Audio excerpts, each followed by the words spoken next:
Good evening, and welcome to the wonderful world of Cinekyd. Watch closely. These are the individuals who will be part of tonight's program. More characters. Stand up. I take back everything I ever said about you. Well, almost everything. You have indeed been most successful. Very fine work. And if I'm not mistaken, More characters and characterizations from turn-of-the-century London. It's radio production and Chapter 2 of the Astrekynd, and it's all here on Cinekyd Theater.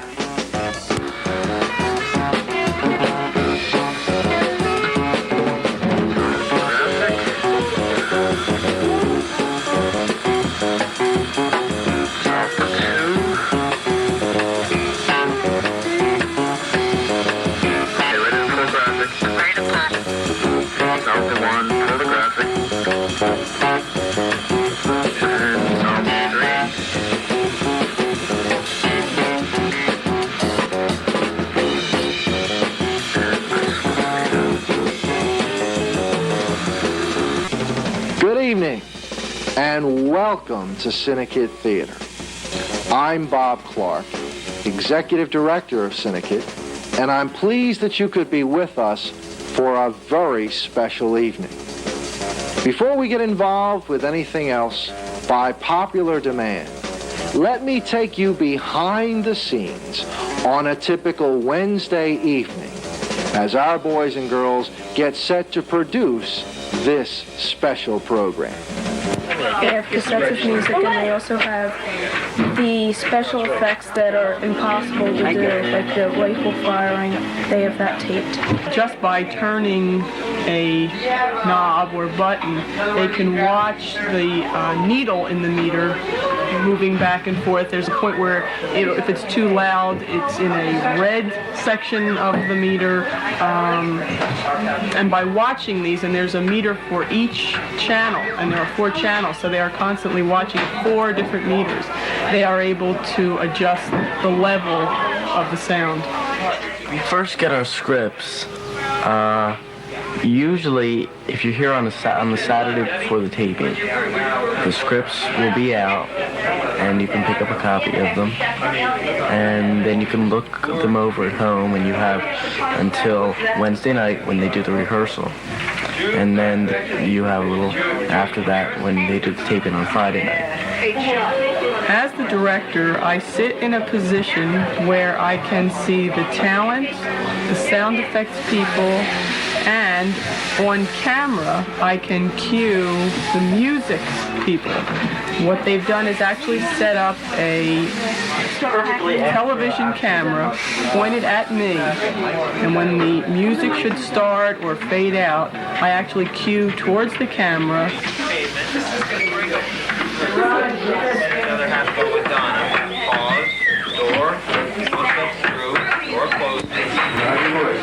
When the talent first gets their script, the first thing most of us usually do is read over it once. Just read over and see what pages you're on, what part, if your part is in it this week. And then after that, we usually go through and key the script, which is mark off the lines that we have to deliver. Acting in a radio play is a little harder because you actually get a chance to overact. You have to overact a little. You can't use physical movements like with your face and your arms or anything because they can't see them on the radio, and it's a little harder to express things. There's never usually any more than 3 people on a mic, and we try to keep as few people on a mic as possible. Instead of putting 6 people on one mic and 1 on another, we would end up probably putting 3 on one mic, 4 on another. But it helps because not everybody can always get around one mic, and you've got to get the mics are fairly directional. You've got to get fairly close to the front, in front of the mic. The other effects are usually done in a very primitive basis. They're just done with items found around the house and things that can be just found almost anywhere that sound like walking or a horse or whatever's needed. Wearing high heels. Hi, folks, Dennis. Now that probably should be backed off. Okay? It's going to be too loud. It's different from working with adults, there's no question, but they pick things up very quickly. They enjoy what they're doing. They're doing this 100% when they're here, and they're a lot of fun Now to you've work seen with. behind the sets, behind the cameras, behind the lights, and had an opportunity to watch our boys and girls in action as they work to put this program together. Please accompany me now as we do return to London as it was around 1900, as we follow our intrepid detective, Mr. Sherlock Holmes, on his search for the 7 keys. Tonight, a dark, dreary warehouse somewhere near the Thames River. The characters and voices you hear are those involved in the same search for the same 7 keys.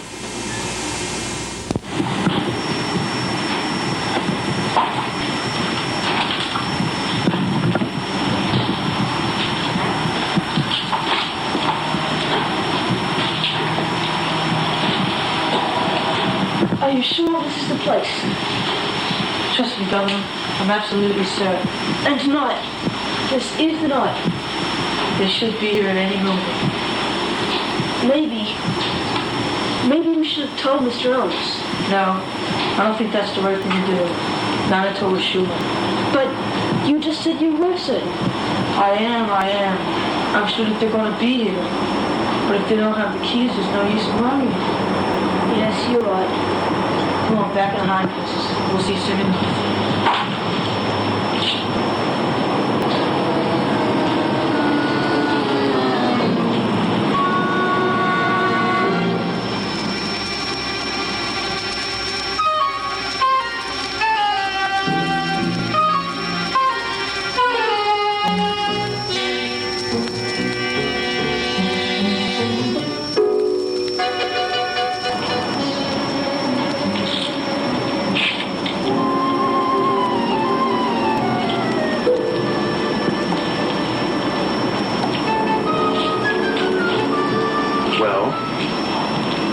Beautiful evening, isn't it, Professor?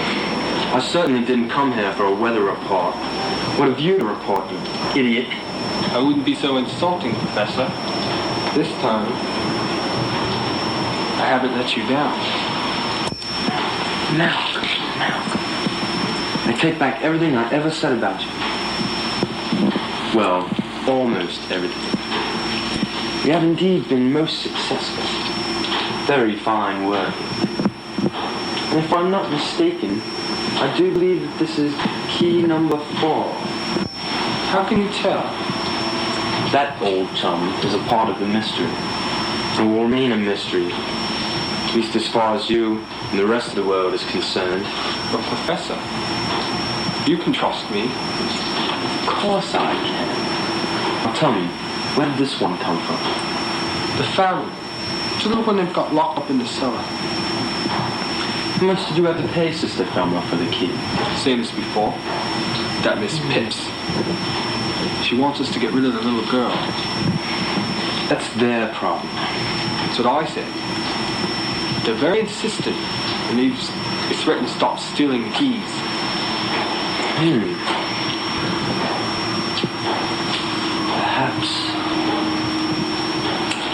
Perhaps you and I should call upon the ladies. Come.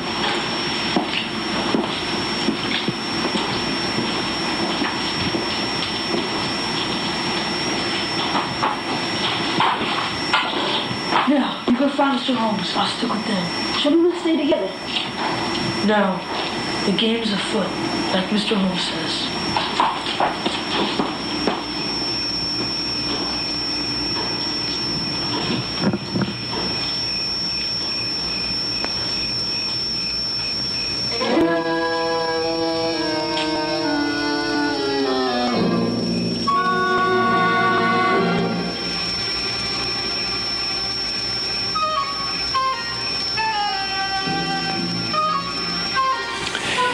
You know, our mystery of the 7 keys simply gets more exciting as each week continues. And believe it or not, it's just as thrilling for us to create this series as we hope it is for you to watch it. And before this television season comes to an end, we will indeed reach the climax, the exciting conclusion to the 7 keys. And now from London, we take you to the mythical kingdom of Turnsmere. And I'm delighted that so many folks have enjoyed the serialization of our great film, The Astrekynd. Last week in Chapter 1, we met Hayes, the leader of the Wolf Children, King Edmund, who is the royal head of the kingdom of Turnsmere, the youngsters, the Wolf Children of the forest, and of course, the evil Lord Griswold, who plots to overthrow the kingdom. Now we present Chapter 2 of Astrekynd.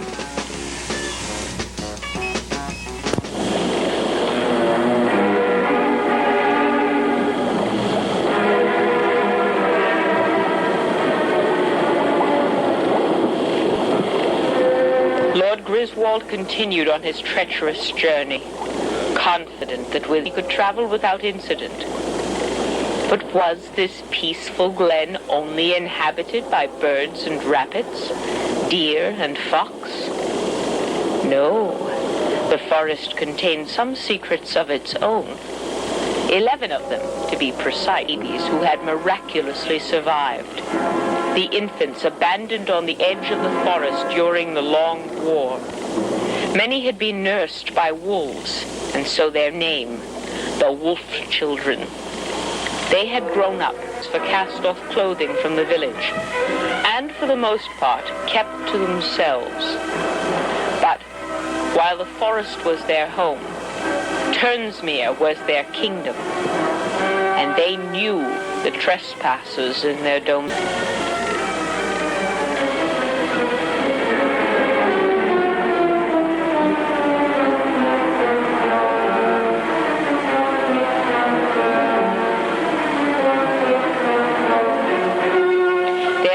Was Hayes, a brave, resourceful lad who kept order among his young followers.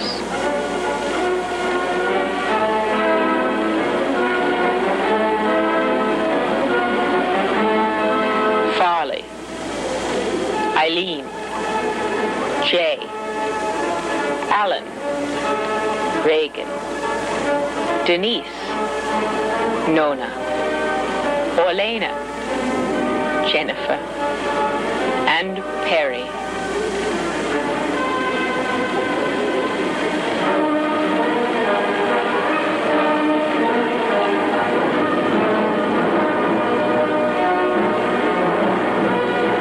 Assuming the Wolf Children to be little thieves, Lord Griswold offered them his purse. But the Wolf Children knew their princess and demanded her release. Yet Lord Griswold was hardly willing to surrender his prize to anyone, let alone a pack of scurvy children.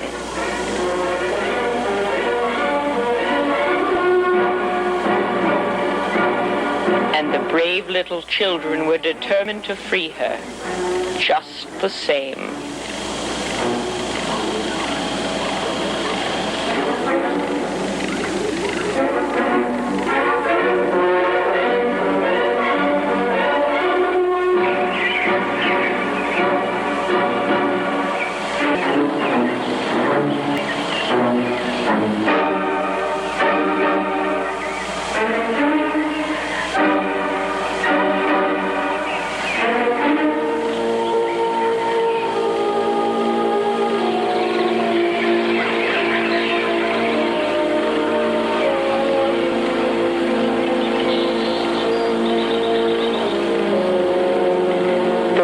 children were hunters in their own realm, but no match for the followers of Lord Griswold. They had fought bravely, yet they were unable to save their princess.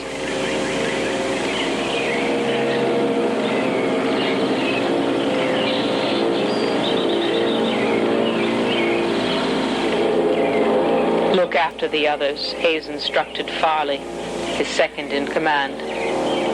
I am going after the princess.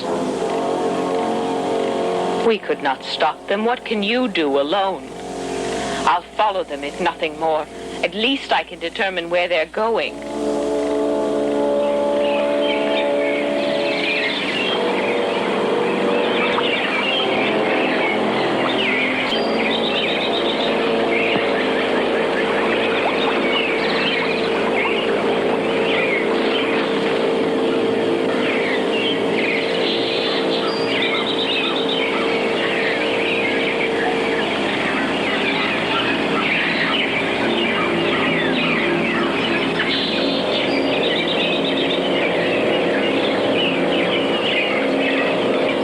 It was while searching for the princess that Hayes discovered the old woman, Rhea.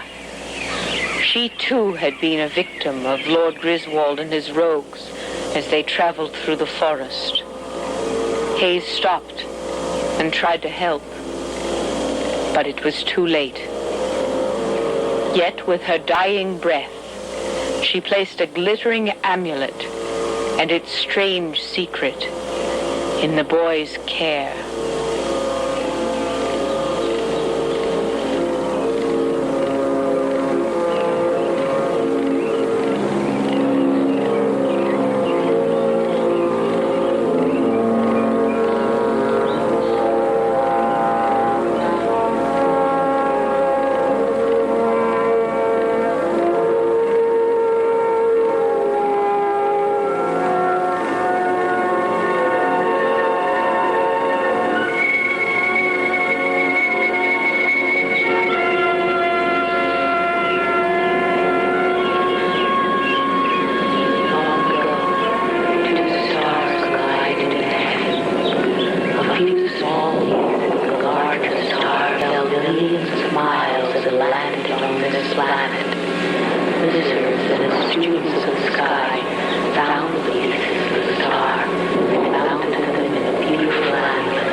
By his father, King Edmund.